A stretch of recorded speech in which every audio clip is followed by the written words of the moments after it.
मराठा आरक्षणासाठी जरांगे पाटलांनी पुन्हा एकदा एल्गार पुकारलाय। ओबीसीमधून आरक्षण न दिल्यास सरकार उलथवून टाकणार असा इशाराही त्यांनी दिलाय। तर जरांगेंविरोधात ओबीसी नेत्यांनी सुद्धा आता शड्डू ठोकलाय। दरम्यान मुख्यमंत्री देवेंद्र फडणवीसांविरोधात वादग्रस्त भाषा वापरल्यानं भाजप नेत्यांनी जरांगेंची जीभ काढण्याची भाषा केली आहे।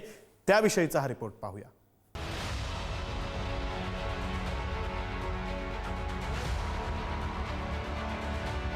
तुम्ही मराठा कुणबी कायदा पारित करा, अंमलबजावणी करा।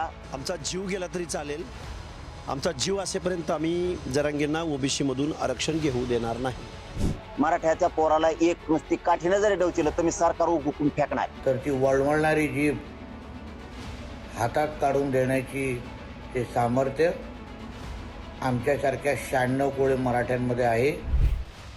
मराठा आरक्षणासाठी जरांगे पाटलांनी आरपारच्या लढाईचं रणशिंग फुंकलं। कोणत्याही परिस्थितीत ओबीसीतूनच आरक्षण घेणार असा निर्धार बोलून दाखवला।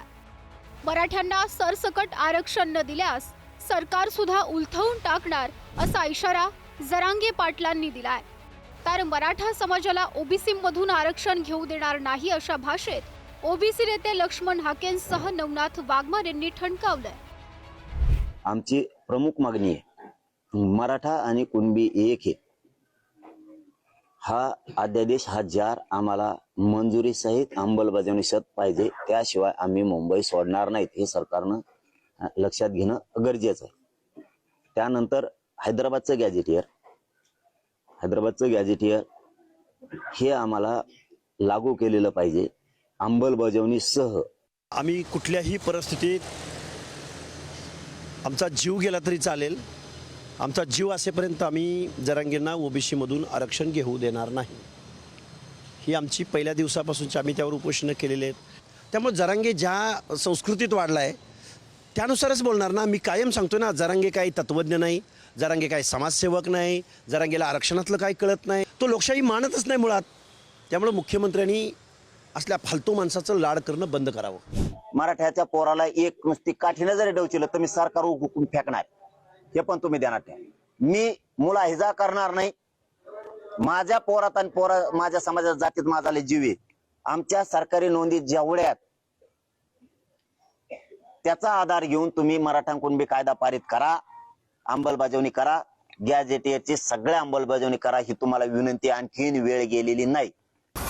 या बिंडोकला कळालं पाहिजे आरक्षणाचा सरकार पाडण्याचा काही संबंध येत नाही। सरकार पाडायचं म्हटलं तुम्हाला निवडणुका घ्याव्या लागतील आणि निवडणुकामध्ये ज्याला मतदान जास्त होईल तो निवडून येईल, ज्याला कमी होईल तो पडल।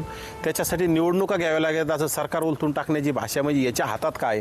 आणि मागच्या वेळेसच शिव भाजपच्या विरोधात होता, यांनी काय करून दाखवलं? याला 288 उभा करायची होती, त्याच्यात बी त्यांनी काही त्याचं करून दाखवलं नाही। आणि विरोधात असताना शरद पवारांच्या सोबत होता, मग शरद पवारांचे किती आमदार निवडून आले? हे फक्त फेका मारतं, वल्गना करतं, याचं काही खरं नाही।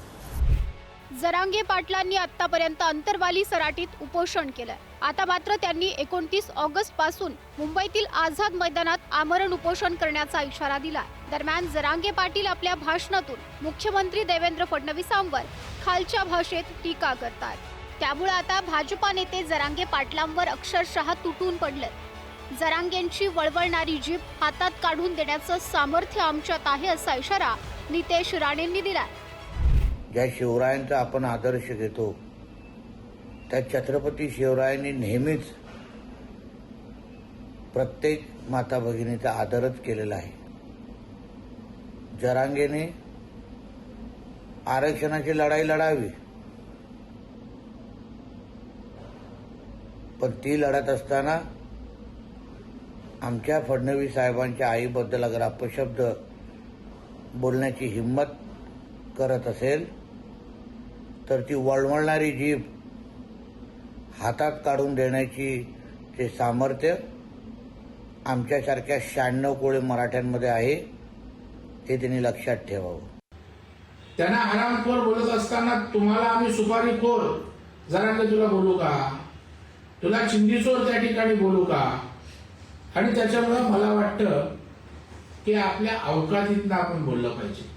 मराठा समाज महाराष्ट्रात मोठा आहे, मराठा समाजाची ताकद आहे, ती जशी काय माझ्या बापाची जायदाद आहे, अशा भूमिकेतनं त्या ठिकाणी आपण जर बोलणार असाल त्या ठिकाणी त्याला सोडणार नाही. अरे तू कोण जरांगे? त्याच्यामुळे मला वाटतं आपल्या मर्यादेत या ठिकाणी राहा, नाहीतर जरांगे तुलाही आम्ही सोडणार नाही. मराठा आरक्षणाच्या नावाखाली दुकानदारी चालवून तुम्ही ज्या पद्धतीमध्ये महिलांचा अपमान करतायत, राज्याचे मुख्यमंत्री देवेंद्रजींच्या आईचा अपमान केला, हा कदापि सहन केला जाणार नाही. आणि एवढीच जर तुम्हाला खाज आहे तर ज्या शरद पवारांनी तुम्हाला एवढे वर्ष आरक्षण दिलं नाही त्या शरद पवारांचं नाव का घेत? 27 ऑगस्ट अंतरवाली सराटीतून मुंबईकडे निघणार. 27 ऑगस्टला शिवनेरी इथं मुक्काम होणार. 28 ऑगस्टला चाकण लोणावळा वाशी मार्गे मुंबईत पोहोचणार आणि 29 ऑगस्ट आझाद मैदानात आमरण उपोषणाला सुरुवात होणार. जरांगे पाटलांनी गेल्या 2 वर्षांत 5 ते 6 वेळा आंदोलन केलं. या आधीच्या आंदोलनामुळे अनेक मराठा समाज बांधवांना ओबीसी प्रमाणपत्र मिळालंय, पण सरसकट ओबीसीतून आरक्षणाची मागणी मात्र अजूनही पूर्णतः मान्य झालेली नाही.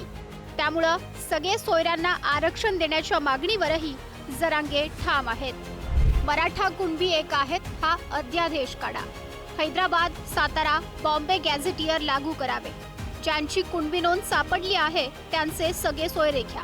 मराठा आंदोलकांवरील गुन्हे सरसकट मागे घ्या. आरक्षणासाठी ज्यांनी बलिदान दिले त्यांना नोकरी आणि आर्थिक मदत द्या. माजी न्यायमूर्ती शिंदे समितीला मुदत वाढ द्यावी. प्रत्येकाला आपलं आपलं म्हणणं मांडण्याचा अधिकार संविधानाने घटनेचे शिल्पकार डॉक्टर बाबासाहेब आंबेडकरांनी दिलेला आहे. कुणी राज्यकर्ते असेल तर त्यांना कायदा सुव्यवस्था चांगली ठेवावी लागते. कुठल्याही परिस्थितीमध्ये कुणाला त्रास होणार नाही ही काळजी घ्यावी लागते. तशा पद्धतीनं काळजी घेण्याचं काम हे सरकार करत असतं. 250 आमदारांचं जे सरकार आहे ना, काय त्याचं महायुतीची एवढी ताकद आहे, ते सोडवतील हो हे लगेच. एवढी मोठी त्यांच्याकडे 2/3 जास्त मेजॉरिटी आहे, ते आरक्षणाचा मुद्दा सोडवतील ना. एवढी ताकद आहे ना. लोकांनी एवढ्या विश्वासाच्या नात्याने त्यांना मतदान केलंय, तर मग त्यांना मार्ग काढावाच लागेल. गणेश चतुर्थीला म्हणजेच 27 ऑगस्टला जरांगे पाटलांसह मराठा वादळ मुंबईच्या दिशेनं घोंगावणार आहे. ऐन गणेशोत्सवात लाखो मराठा आंदोलक आझाद मैदानात येणार असल्याचं बोललं जातं. अशा परिस्थितीत तोडगा काढण्यासाठी राज्य सरकारच्या हातात अवघे काही तास उरले. त्यामुळं जरांगेंच्या सर्व मागण्या फडणवीस सरकार मान्य करणार का हे पाहणं महत्त्वाचं असेल. गौरव साळी, पुढारी न्यूज, जालना.